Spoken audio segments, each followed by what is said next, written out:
Good morning, students. Students, in previous module, we have completed chapter number 8. Today, we are going to start chapter number 9, Living Organisms, Characteristic and Habitats. बहुत easy ये chapter है living organisms की क्या क्या characteristic होती हैं and उसकी habitat कौन कौन सी होती है उसके बारे में हमें इस chapter में डिस्कशन करना है. ठीक है, तो सबसे पहले आएगा characteristic of living organisms. Living and non living organism में क्या क्या डिफरेंस है और लिविंग की कौन कौन सी कैरेक्टरिस्टिक हैं उसके बारे में स्टडी करेंगे. Like all living organisms are made up of cell. सारे लिविंग ऑर्गेनिज्म सेल से बने हैं. नेक्स्ट सेकेंड कैरेक्टरिस्टिक है structure organisation is found in living organisms. Living organisms में स्ट्रक्चर ऑर्गेनाइजेशन होता है. लिविंग ऑर्गेनिजम्स मूव कर सकते हैं. लिविंग ऑर्गेनिजम्स को फूड चाहिए. Living organisms can respire. Living organisms can excrete. Living things can grow. Living things have a definite lifespan. Living things reproduce. ये सारी चीज़ें लिविंग ऑर्गेनिजम्स में होती है बट नॉन लिविंग ऑर्गेनिजम्स में नहीं होती है. नेक्स्ट वन हम देखेंगे habitat. Habitat means the place where living organisms live. जिस प्लेस पर लिविंग ऑर्गेनिजम्स लाइव कर रहे हैं उसको बोला जाएगा हैबिटेट. तो हम यहाँ पर डिफरेंट टाइप की हैबिटेट के बारे में देखेंगे. एक्वेटिक, टेरेस्ट्रियल हैबिटेट के बारे में. नेक्स्ट वन हम स्टडी करेंगे एनवायरनमेंट. एनवायरनमेंट के कंपोनेंट के बारे में like biotic and abiotic component के बारे में. फिर हम इंटरेक्शन देखेंगे between abiotic and biotic component का. फिर काइंड्स ऑफ हैबिटेट. यहाँ पे डिफरेंट काइंड्स के हैबिटेट के बारे में डिस्कशन करना है. टेरेस्ट्रियल हैबिटेट, एक्वेटिक हैबिटेट उसके बारे में. टेरेस्ट्रियल हैबिटेट मीन्स जो लैंड पे रह रहे एनिमल और एक्वेटिक मीन्स जो वाटर में रह रहे तो उसके एडेप्टेशन के बारे में भी देखना है. इट मीन्स कि वो एनिमल्स वहाँ पर ही क्यों रह रहे हैं. ठीक है, फिश है वो पानी में ही क्यों रह रही है. ठीक है, उन सब के बारे में हम देखेंगे. तो उसको बोला जाता है एडेप्टेशन मीन्स एडेप्ट करना कोई भी सिचुएशन को. ठीक है, और उसका स्ट्रक्चर ही ऐसे ही होता है जिससे वो वहाँ पर ही रह सकते हैं. ठीक है स्टूडेंट, तो ये सारी चीज़ें हमें इस चैप्टर में कवर करनी है. तो सबसे पहले देखते हैं characteristic of living organisms. When we look around, we find a variety of things like human beings, tree, cars, stone, bird, insect, cloth, paper and pencil. अगर हम हमारे सराउंडिंग एरिया में देखेंगे तो हमें कितनी सारी चीज़ें दिखेगी. लाइक ट्री है, ह्यूमन बींग्स है, stone, birds, insect, tree, birds, pencils, paper, कितनी सारी चीज़ें हमें दिखेगी. तो इसमें से ह्यूमन बींग्स है, ट्री है, बर्ड है, इंसेक्ट है, वो सब किस में आएंगे? यस, लिविंग थिंग्स में. बट कार है, स्टोन है, क्लॉथ, पेपर, पेंसिल वो सारे किस में आएंगे? नॉन लिविंग थिंग में. ठीक है, all living things look different from one another but they possess some common characteristic that differentiate them for the non living things. सारे लिविंग थिंग्स डिफरेंट होते हैं एक दूसरे से. जैसे मेरा और आपका फेस सेम नहीं है बट उन सब में कॉमन कैरेक्टरिस्टिक होती हैं जो डिफ्रेंशिएट करते हैं नॉन लिविंग थिंग्स से. Let's learn about characteristic of living things that distinguish them from a non living things. ठीक है, तो लिविंग थिंग्स में कौन सी कॉमन कैरेक्टरिस्टिक होती हैं जो नॉन लिविंग थिंग्स से डिफ्रेंशिएट करते हैं उसके बारे में वन बाय वन डिस्कशन करेंगे. Characteristic of living thing. First one, all living things are made up of cell. A building is made up of brick.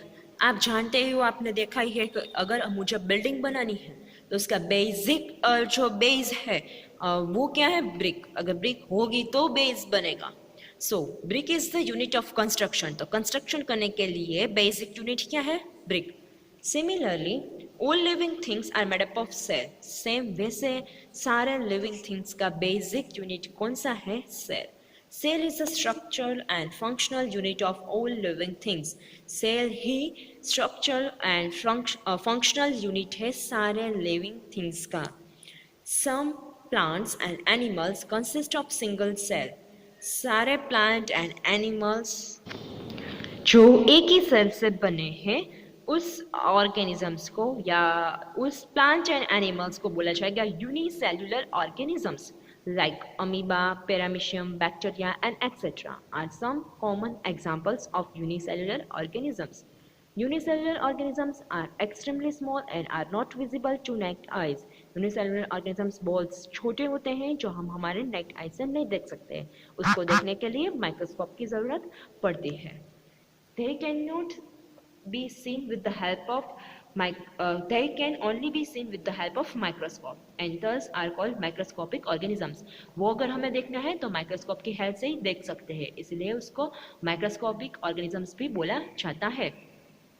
Most of the plant and animal we see around us are made up of millions of cells, but ज़्यादातर plants and animals जो हम देखते हैं हमारे surrounding area में वो millions of cell से बने हैं, इसलिए उसको मल्टीसेलुलर ऑर्गेनिजम्स बोला जाता है। In multicellular organisms, the cells are not alike. Multicellular organisms में सारे सेल सेम नहीं होते हैं। Cells are of different size, shape and they perform a different function. Multicellular organisms में सारे cells जो होते हैं millions of cells वो different size के होते हैं, different shape के होते हैं and different उसका function होता है। To observe cell and onion peel, हमें यहाँ पे माइक्रोस्कोप में ऑनियन पील के सेल कैसे दिखते हैं वो ऑब्जर्वेशन करना है, तो उसके लिए onion, glass slide, cover slip, forceps, iodine solution and microscope चाहिए। Take onion bulb and cut into small piece, onion bulb लेना है, ठीक है, और आप लिफ से भी कर सकते हो, ऑनियन के लिफ लेके जो इंटरनल साइड जो ट्रांसपेरेंट लेयर है वो निकाल देना है और फिर जो बचेगा पिंकिश कलर का लेयर उसमें से आपको रब करके सेल्स ऐसे फोर्सेप में कलेक्ट करने हैं और फिर उसको क्या करना है, take one small piece of onion, आप सेल भी ऐसे फोर्सेप से निकाल सकते हो और छोटा सा ऑनियन का पीस कट करके भी ले सकते हो and pull out a thin layer from its inner side से जो ट्रांसपेरेंट लेयर है वो निकाल देना है। This is the onion peel, और ये क्या होगा, जो ऑनियन पील के सेल्स है वो डायरेक्टली आपको जैसे आप ट्रांसपेरेंट अंदर से लेयर निकाल दोगे तो आपको ऑनियन पील के सेल्स माइक्रोस्कोप में इजीली दिखेंगे और उसको ऑनियन पील बोला जाएगा। Place the onion peel on slide, फिर वो ऑनियन पील को स्लाइड के ऊपर, इतनी ग्लास की स्लाइड आती है छोटी जो माइक्रोस्कोप में यूज़ होती है वो लेनी है, उसके ऊपर रखना है और आयोडीन सॉल्यूशन का उसके ऊपर ड्रॉप डाल देना है। Put the drop of iodine solution on a peel, ठीक है, आयोडीन सॉल्यूशन एक केमिकल सॉल्यूशन है जो कलरिंग के लिए यूज़ किया जाता है। Then place a cover slip on it, फिर इसके ऊपर छोटी सी इतनी स्क्वायर एंड राउंड में कवर स्लिप आती है वो रख देनी है जो ट्रांसपेरेंट होती है and observe under a microscope, फिर माइक्रोस्कोप में ऑब्जर्वेशन करना है। देखो आपको यहाँ पे दिखाया है onion peel as seen under a microscope, onion peels के सेल्स ऐसे ही आपको माइक्रोस्कोप में दिखेंगे और यहाँ पे जूम करके दिखाया है कि सिंगल सेल में क्या क्या प्रेजेंट होता है। ये हाईली मैग्नीफाइड व्यू है ऑनियन सेल का। यहाँ पे देखो ये जो बाउंड्रीज है उसको सेल वॉल, ये जो एम्प्टी स्पेस है उसको वैक्यूल बोला जाता है। यहाँ पे छोटा सेल के अंदर डॉट्स लाइक स्ट्रक्चर है जिसको न्यूक्लियस बोला जाएगा एंड ये जो है जो डार्क पर्पलिश कलर का दिखाया है वो है cytoplasm. Cell wall, vacuole, nucleus, cytoplasm. Observation. You observe small chamber-like structure are called cells. These cells are plant cell. यहाँ पे आपको देखो चैम्बर जैसा स्ट्रक्चर दिखेगा छोटे छोटे, ठीक है, तो उसको ये सेल बोले जाएंगे। तो इतने सारे डिफरेंट सेल्स आपको दिखेंगे इतने ही छोटे ऑनियन पील में, ठीक है, और ये ही प्लांट सेल्स होते हैं। तो ये सारे जो ये कैरेक्टरिस्टिक है तो वो सारे प्लांट सेल में से सेम होंगे, बट हमें यहाँ पे इजी रहने के लिए ऑनियन पीलिंग के सेल्स दिखाए गए हैं, ठीक है। नेक्स्ट वन है structure organisation is found in living things. Structure organisation कैसे होता है लिविंग थिंग्स में, ये सेकेंड कैरेक्टरिस्टिक है।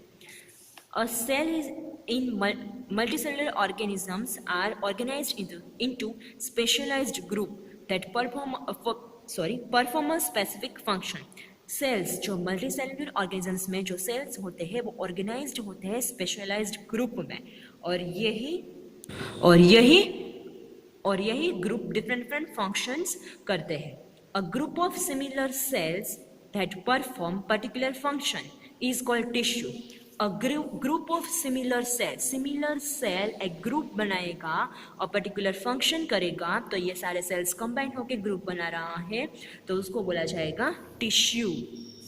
Different group of tissue together to perform a function, फिर डिफरेंट ग्रुप की टिश्यू कंबाइन होकर पर्टिकुलर फंक्शंस कैरी करेंगे। देखो यहाँ पे सेल, सेम टाइप के सेल्स कंबाइन होकर टिश्यू जो डिफरेंट ग्रुप के टिश्यू कंबाइन होकर बनेगा ऑर्गन से organ system. A group of tissue that work together to perform a particular function in a body is called organ. A tissue, a group of tissue, ऐसे ही सारे group के tissue combine होके एक particular function carry करेंगे, ठीक है, body में हमारे, और क्या बनता है, ऑर्गन। ये सारी जो ग्रुप ऑफ टिश्यू है, तो ऐसे डिफरेंट डिफरेंट ग्रुप की टिश्यू कंबाइन होके पर्टिकुलर हमारे बॉडी में फंक्शंस कैरी करते हैं एंड एक ऑर्गन फंक्शंस कैरी करते हैं, हमारे बॉडी में फंक्शंस कैरी करते हैं एंड ऑर्गन बनाते हैं, ठीक है। Heart, lungs, eyes are some organ of our body. तो हमारे बॉडी में तो ऐसे कितने सारे ऑर्गन्स हैं, लाइक हार्ट है, लंग्स है, आईज है, and this are made up of different tissue, और ये सारे डिफरेंट डिफरेंट टिश्यू से बने हैं, ठीक है। लंग्स की टिश्यू डिफरेंट होती है, हार्ट की डिफरेंट होती है, आईज की डिफरेंट होती है, क्योंकि उसका जो ग्रुप है वो डिफरेंट है और वो डिफरेंट फंक्शन कैरी करेंगे। Next, a group of organs that perform a particular function in a coordination with each other is called organ system। और group of organ, फिर organs के जो group है, like अगर इसोफेगस की बात करो, माउथ है, स्मॉल इंटेस्टाइन है, लार्ज इंटेस्टाइन है, तो वो सब क्या बनेगी, डाइजेस्टिव सिस्टम, ठीक है। तो ये सारे ऑर्गन्स कंबाइन होकर एक सिस्टम बनेगी, लाइक डाइजेस्टिव सिस्टम, ठीक है। तो ये सारे ऑर्गन्स कंबाइन होकर क्या बनता है, organ system. Organs like mouth, stomach, oesophagus, liver, intestine together form a organ system. Mouth, oesophagus, stomach, liver, intestine, ये सारे कंबाइन होकर कौन सी सिस्टम बनती है, डाइजेस्टिव सिस्टम। तो ऐसे respiratory system, nervous system, excretory system, तो ऐसे तो हमारी बॉडी में 5 to 6 सिस्टम प्रेजेंट है, ठीक है। सेल, सारे सेम सेल कंबाइन होकर टिश्यू बनेगी। टिश्यू, सेम ग्रुप के टिश्यू कंबाइन होकर ऑर्गन, और सेम ग्रुप ऑफ टिश्यू के ऑर्गन्स कंबाइन होकर पर्टिकुलर ऑर्गन सिस्टम बनाएंगे, और ये ऑर्गन सिस्टम कंबाइन होकर हमारा ह्यूमन बॉडी बनता है, ठीक है। तो ये लिविंग थिंग्स में ही पॉसिबल होता है, नॉन लिविंग थिंग्स में नहीं होता है। थर्ड देखेंगे, living things move next module में।